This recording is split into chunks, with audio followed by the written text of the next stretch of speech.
ఇటీవల ప్రకటించిన ఇంటర్ ఫలితాల్లో జిల్లాలోని గిరిజన వసతి గృహాల్లో చదివే విద్యార్థులు మంచి ఫలితాలు సాధించారు.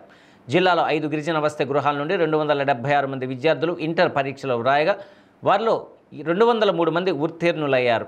ఎర్రగొండపాలెంలోని గిరిజన సంక్షేమ వసతి గృహం నుండి 141 మంది విద్యార్థులు ఇంటర్ పరీక్షలు రాయగా వారిలో 134 మంది ఉత్తీర్ణులు అయ్యారు. ఒంగోలులోని గిరిజన బాలికల సంక్షేమ వసతి గృహం నుండి 23 మంది విద్యార్థినులు పరీక్షలు రాయగా వారిలో 20 మంది ఉత్తీర్ణులు అయ్యారు. ఇంటర్ పరీక్ష ఫలితాలకు సంబంధించిన వివరాలను జిల్లా గిరిజన సంక్షేమ శాఖ అధికారి ఎల్ వరలక్ష్మి వివరించారు. ప్రకటించిన ఇంటర్మీడియట్ ఫలితాలు గిరిజన సంక్షేమ శాఖ 5 హాస్టళ్ళు ఉన్నాయి, గర్ల్స్ అండ్ బాయ్స్. 5 హాస్టల్లో టోటల్ 276 మంది రాయడానికి సిద్ధమయ్యారు పరీక్ష.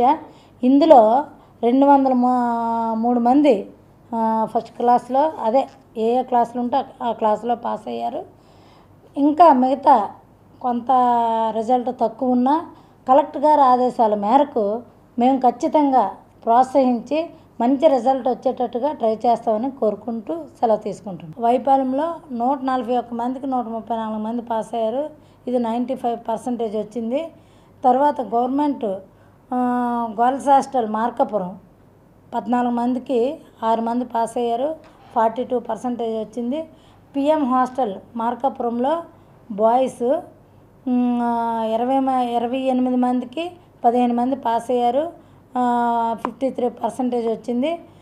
Post matric hostel girls Ongole 23 మందికి 20 మంది పాస్ అయ్యారు, 87% వచ్చింది. ఇంకా మిగతా ఉన్నది కూడా ఇంకా బాగా ట్రై చేసి కలెక్టర్ గారి ఆదేశాల మేరకు బాగా చదివించి మంచి రిజల్ట్ తీసుకొస్తామని కోరుకుంటున్నాను.